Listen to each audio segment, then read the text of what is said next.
जगन का शहर में एक होटल था। जगन बहुत ही लालची था।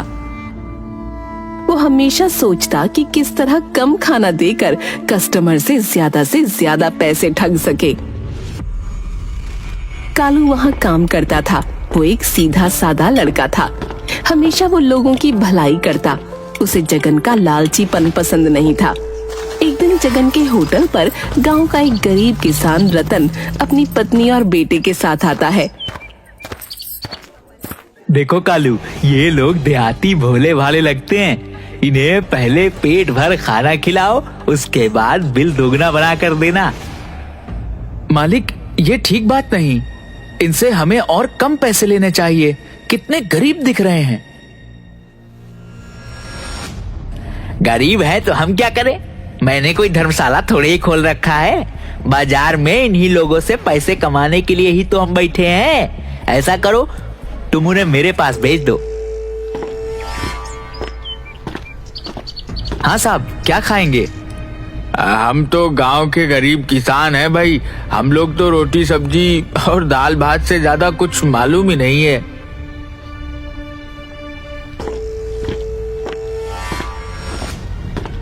अबे कस्टमर को बैठाएगा भी यहाँ बाहर से ही भगा देगा।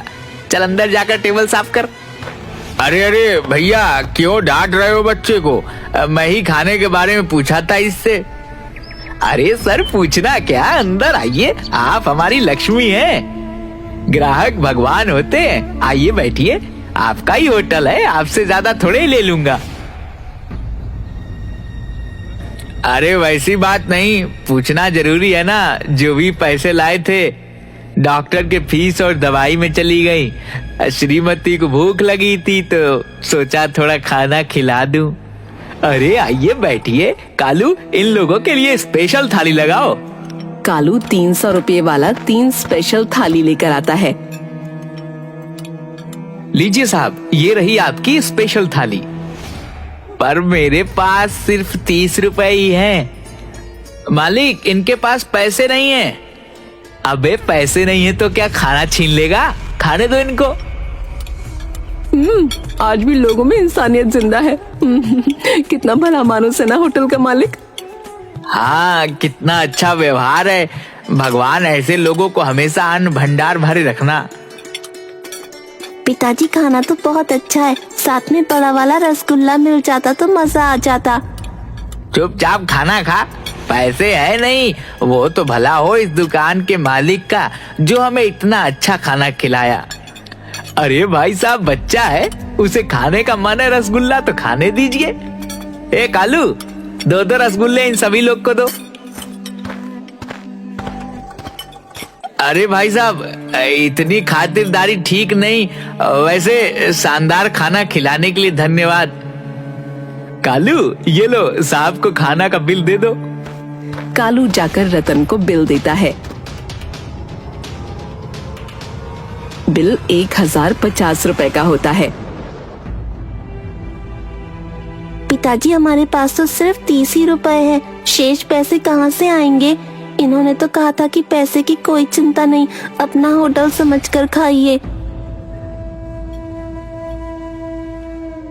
हाँ, मैंने तो बोला भी था इन्हें कि हमारे पास सिर्फ 30 रुपए बचे हैं और इतना महंगा खाना।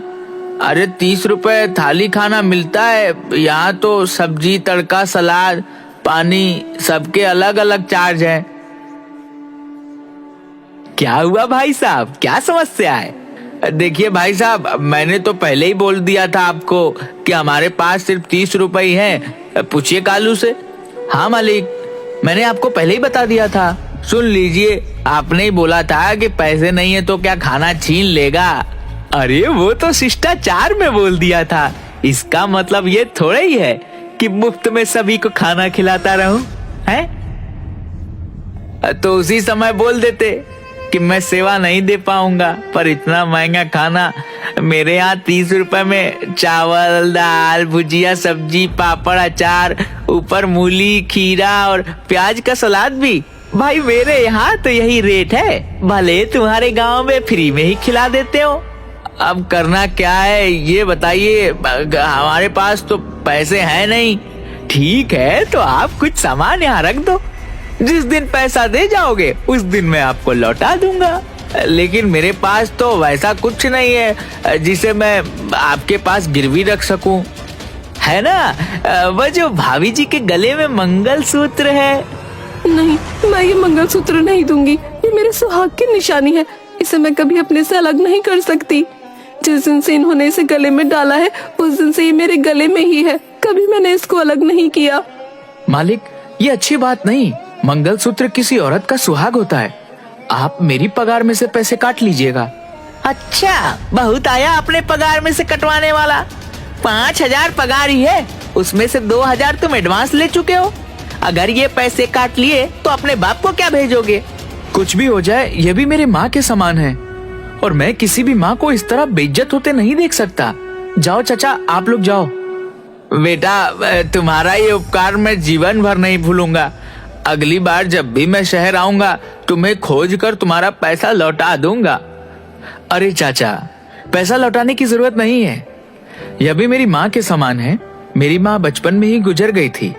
माँ का दर्द क्या होता है यह मुझसे अच्छा किसे पता होगा। जुग जुग जियो मेरे बेटे, जरूर तुम्हारी माँ संस्कारों वाली रही होगी। रतन अपने परिवार के साथ वहाँ से चला जाता है। रतन के जाने के बाद जगन कालू को बहुत खरी खोटी सुनाता है।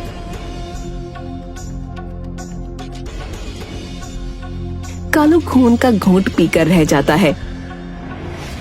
एक दिन सुबह सुबह एक तपस्वी देवराज जगन की दुकान पर आते हैं। अलख निरंजन, बच्चा कुछ खाने को मिलेगा? बहुत दूर से आया हूँ। प्रणाम महाराज, आइए, आपको शुद्ध शाकाहारी खाना खिलाऊंगा। जीते रहो बालक, लेकिन साधु के पास देने के लिए आशीर्वाद के सिवा कुछ नहीं है। आप जैसे सिद्ध पुरुष के आशीर्वाद के सामने पैसों का क्या मोल। आइए विराजिए महाराज, मैं अभी खाना लेकर आया। तभी जगन वहां आता है। साधु को बैठा देख कालू से पूछता है, क्यों रे कालू, ये नई थाली और गिलास में खाना क्यों ले जा रहा है? पुरानी प्लेटें सभी टूट गई हैं क्या? मालिक, यह कोई सिद्ध पुरुष जान पड़ते हैं। बहुत दूर हिमालय से आए हैं। इनके पास पैसे भी नहीं है। नई थाली में इसलिए खाना दिया हूँ क्योंकि हमारे यहाँ अधिकतर बर्तन मांसाहारी हैं। अपने खाने के लिए औकात तो है नहीं, लेकिन व्यवहार तो ऐसा करते हो जैसे किसी राजा खानदान से हो। चलो जाओ और चुपचाप साधु को बोलो यहाँ भीख नहीं मिलता है, और कहीं और जाकर भीख मांगे। नहीं, मैं ऐसा नहीं कर सकता। किसी को खाना पर से नहीं उठा सकता। ये तो तपस्वी हैं। आप मेरा पगार दीजिए और उसमें से इनका पैसा काट लीजिए। मैं आप जैसे मालिक के यहाँ काम भी नहीं करना चाहता।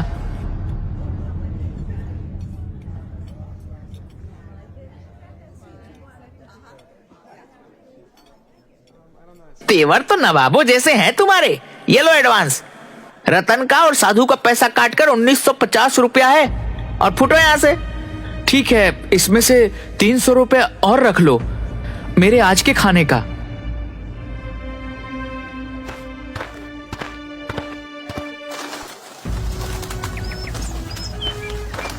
कालू वहां से निकलकर एक बरगद के पेड़ के पास बैठा सोच रहा होता है कि अब आगे क्या करना है। तभी वहां पर तपस्वी देवराज आते हैं। क्या हुआ बालक, यहाँ पर ऐसे क्यों उदास होकर बैठे हो? कुछ नहीं महाराज, इस दुनिया में लोग पैसों के पीछे इतना क्यों भागते हैं जो मानवता को भी भूल जाते हैं।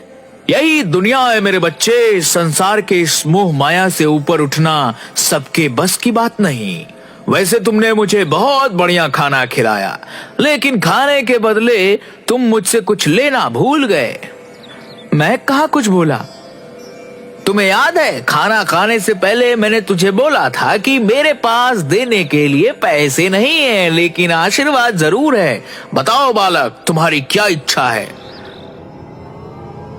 महाराज, मेरी इच्छा है कि लोगों को मैं मुफ्त में खाना खिला सकूं, लेकिन मैं यह नहीं चाहूंगा कि लोग मुफ्त में खाना खाकर मुफ्तखोर बन जाएं। इसलिए मैं चाहता हूं कि कम से कम पैसों में मैं लोगों को खाना खिला सकूं। तुम तो होटल में काम कर चुके हो, अपने अनुभव के आधार पर यह बताओ कि एक आदमी का भरपेट अच्छा खाना खिलाने में कितने रुपए का खर्च आएगा? जी 50 रुपए में अच्छा से अच्छा खाना हो जाएगा। ठीक है, मैं तुम्हें आशीर्वाद देता हूँ कि तुम जो भी गरीबों के भोजन बनाओगे वह 10 गुना हो जाएगा। तुम्हारे 1 किलो चावल से 10 किलो भात बनेगा। इस तरह 50 आदमी का खाना 500 लोग खा सकेंगे। वाह, यानी 50 रुपए वाली थाली मात्र 5 रुपए में पड़ेंगे। महाराज, आपने मेरे जीवन के लक्ष्य को बहुत ही आसान बना दिया। तभी रतन कालू को खोजते खोजते वहां पहुंचता है। अरे कालू, तुम यहाँ बैठे हो? मैं तुम्हें होटल में खोज रहा था। पता चला कि तुम काम छोड़ चुके हो। ये लो तुम्हारे अमानत। 1050 रुपए। अरे चाचा, मैंने तो पहले ही कहा था कि यह पैसे आपको देने की जरूरत नहीं है। अरे यह तो तुम्हारी अमानत मेरे पास थी। वक्त पर तुमने मेरी इज्जत बचाई, यही काफी थी। उसके लिए फिर से एक बार धन्यवाद। ठीक है चाचा, आपने पैसे बहुत समय पर दिए हैं। अब मैं अपने पास के 3000 जो 15,000 रुपए के बराबर है, उससे सस्ता होटल खोल सकूंगा। यह तो बहुत अच्छी बात सोची है तुमने। मेरा बेटा बंकू ऐसे ही बैठा रहता है, उसे भी अपने साथ इस होटल में रख लो। जी जरूर चाचा, मुझे अभी कई ईमानदार साथियों की जरूरत पड़ेगी। ठीक है बेटा, अब मैं चलता हूँ। तुम अपनी इसी ईमानदारी और जज्बे को हमेशा बनाए रखना। जी महाराज, प्रणाम।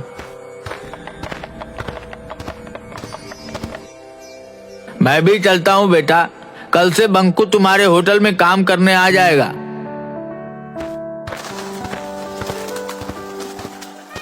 कालू उन पैसों से जगन के होटल के बगल में 5 रुपए की थाली का होटल खोल देता है। पहले तो लोग 5 रुपए की थाली का बोर्ड देखकर इसे मजाक समझते हैं, लेकिन जब होटल के अंदर खाना खाते हैं तो उन्हें आश्चर्य होता है कि 300 से 400 वाले खाने को वो मात्र 5 रुपए में कैसे खिला रहा है। लोग उसे बहुत धन्यवाद देते हैं। जगन का होटल बंद हो जाता है क्योंकि वही खाना 5 रुपए में कालू के होटल में उपलब्ध था। जगन कंगाल हो जाता है। एक दिन भीड़ में जगन खाना खाने आता है। भाई, आधा प्लेट खाना देना। आधा प्लेट क्यों सेठ, पूरा प्लेट खाओ। काहे का सेठ? आज के तारीख में मैं कंगाल हो चुका हूँ और मेरे पास 3 ही रुपए हैं। कोई बात नहीं सेठ, मैं आपको पहचानता हूँ। आपका पैसा मैं दे दूंगा। आप महीनों यहाँ आकर खा सकते हो। धन्यवाद मेरे बच्चे, पर मैंने तुम्हें पहचाना नहीं। सेठ, मैं वही हूँ जो कुछ दिन पहले आपके यहाँ खाना खाने आया था और आपने मेरी माँ को पैसे के बदले मंगलसूत्र गिरवी रखने को कहा था। मुझे माफ कर दो बेटे, मैं अंधा था। मेरी आंखें तो आज खुली हैं। भूखे लोगों के लिए 5 रुपए पे थाली उपलब्ध करवाकर सचमुच तुम लोगों ने बेसहारों को एक सहारा दिया है। उनकी दुआएं सदा तुम्हारे साथ रहेंगी। अरे मालिक, आप यहाँ? मत कहे मुझे मालिक, ये भी एक गाली जैसा लगता है। 5 रुपए की थाली वाली इस होटल में जो सुकून है वह बड़े बड़े होटलों में नहीं मिलेगी। तो ठीक है, कल से आप भी आइए और मैनेजर की कुर्सी संभालिए। कालू, तुम्हारा यह एहसान मैं जिंदगी भर नहीं भूलूंगा। मेरे बच्चे घर में भूखे हैं। तुमने मुझे काम देकर मुझे ही नहीं, मेरे परिवार को भीख मांगने से बचा लिया।